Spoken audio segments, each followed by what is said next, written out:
What is up, my friends? It is Tuesday, it is the late night agenda, and I am, of course, here to take you guys through the latest media stories surrounding Liverpool Football Club. Ask you guys for your take in the comment section. Even if you want to talk about the weather or your favourite snack to eat, let me know. That's what we're here for. Get it off your chest. I'm going to take you through 7 stories today, ask you guys for your take on them, see if you agree or disagree, and as always, do drop a like on the video. If you haven't hit the subscribe button as well, please do so. Let's start off with the centre-back search, and a name that has been put out there today that has taken me by surprise for 2 reasons. One, I've actually never heard of the guy, and I'm a bit embarrassed to say that. And 2, it's not a name I'd seen mentioned until today. So, if I was to say to you right now, Liverpool are preparing or are weighing up the opportunity to raid Paris Saint-Germain for a defender, who are you going to be thinking about? Because it's probably not the one that I'm going to say. The gentleman in question is El Shadil Bichuabu. Again, I gotta say, I've never heard of the kid, but apparently, 17 years of age, he is a centre back. He has played in the league, he has played in the Champions League, and he's also out of contract in 2024. So the article that I read today said that Liverpool, Manchester United, and a couple of other clubs are keeping tabs on him. Maybe it is one for the future. Maybe it's one for the here and now. I honestly don't know, but it's another name to add to our centre-back search. So I want to know, have you watched this kid? Should I be excited about him? Or do you think this is just more newspaper nonsense? We do know Matip is probably going to move on. So the search for a centre-back is underway. Inacio seems to be the most spoken about one in the media, the kid from Sporting Lisbon. This is another name to throw into the hat. And again, I'm hoping that you've got more information on this kid than I have, because until I read this article, I didn't even know he existed. Right, West Ham, Declan Rice, they've set their price tag. Are you ready? Don't fall off your chairs. This one gets a little bit crazy. If you want to get Declan Rice, you are a Champions League club, you're only going to have to pay a mere £120 million. Yes, I said that right, £120 million. Now, they link Liverpool, Arsenal, and a couple of other clubs to Declan Rice. And look, cards on the table, would I have Declan Rice at Liverpool? Absolutely I would. I've said many times on streams that outside of Jude Bellingham, I think he's probably the next best fit for what we need. I just don't see a world in which Liverpool come to the table and pay £120 million. Now, he's already turned down a contract offer from West Ham previously that would have earned him about £200,000 a week. So for me, I always got the feeling that Declan Rice is most likely to stay in London. So whether he goes to Arsenal, whether he maybe somehow figures out a move to Chelsea, I don't know. Also, apparently last summer, United had put a bit of 100 million in from, which was rejected. So we are talking crazy numbers here, and I just don't think he's worth 120 million pound. I think he's a top-notch player, still has a bit more developing to do in certain aspects of his game, but I wouldn't be comfortable if Liverpool were we're even sniffing in and around that. There's just better options out there. I mean, how much is Ugarte going to cost? Probably 40% of that. And I know we have the homegrown quota we need to think about and stuff, but I can't see this being a runner for Liverpool. 24 years of age, £120 million. We've walked away from other deals for less, so let's wait and see. Next one I want to bring you is just a little request that Liverpool have put into the Premier League. So as you know, the Annie Road end is being developed. It's on time, it's on budget apparently according to the club, but they have put in a request to the Premier League to have our first game of next season away from home, just to give them a little bit of extra breathing room to go through the fine details and make sure that the Annie Road end is fully ready to go for the first home game of the season. So if and when we hear an update on whether the Premier League have accepted that request or not, we will of course let you know. A little bit on the player who's been out on loan at Aberdeen, and that is Leighton Clarkson. He's been recognised by Aberdeen and he's been voted Aberdeen's Young Player of the Year, which is great news for him. Obviously, he's been up there this season, 4 goals and 7 assists for him, so well done Leighton Clarkson. Don't know what the future holds from at Liverpool Football Club, but it's always great to hear when your youngsters are out on loan and doing bits at another club, and again, voted Young Player of the Year, so congratulations to him.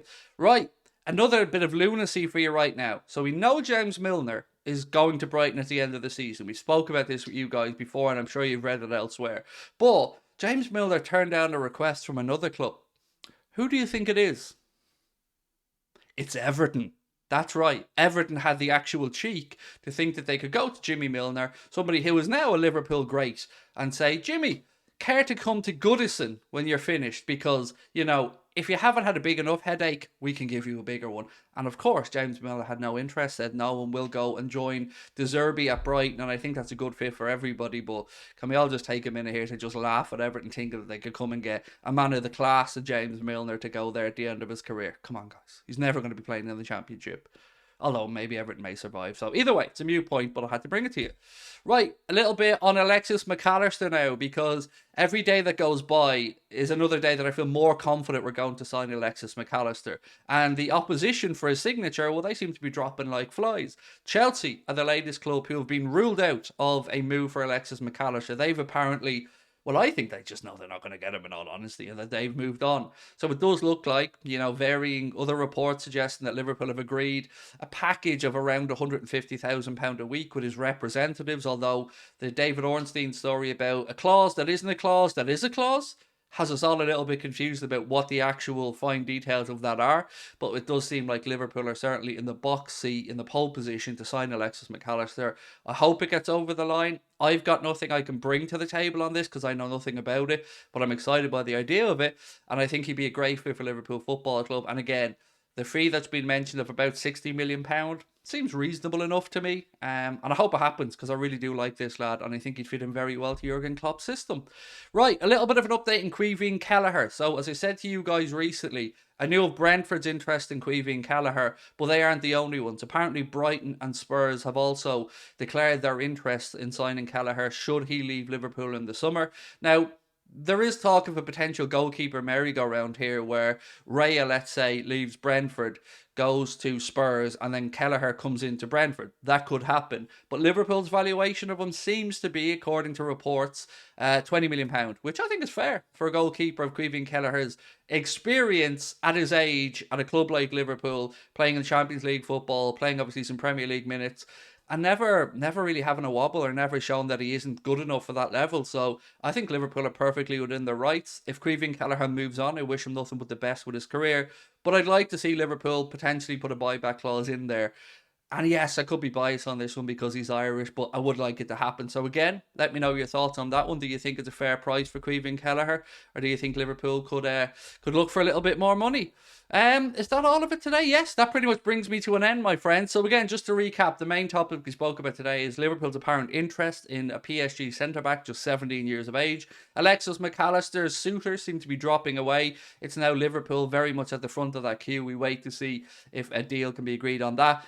And a little tiny Jude Bellingham update for you just at the end. So those of you who've watched their live streams over on Twitch will know that I've said over the past week that my information is that Jude Bellingham's agreement with Real Madrid, it's a little bit premature, and I stand over that. I've seen the Bild have said that they believe that it is going to be his next destination, and it may be, but I don't think we're at the point of everything being agreed yet with Jude Bellingham, and certainly not with Borussia Dortmund. So I would say that it could happen, the Real Madrid move, but I could also say that the idea of maybe staying at Dortmund for another year, as you can probably see from his celebration after he scored at the weekend, where he seemed to say to the crowd, I'm staying for another year. Let's wait and see what happens there. But again, just to reiterate, I don't believe it's as far along as others do, but I'm not ruling out that he may go to Real Madrid.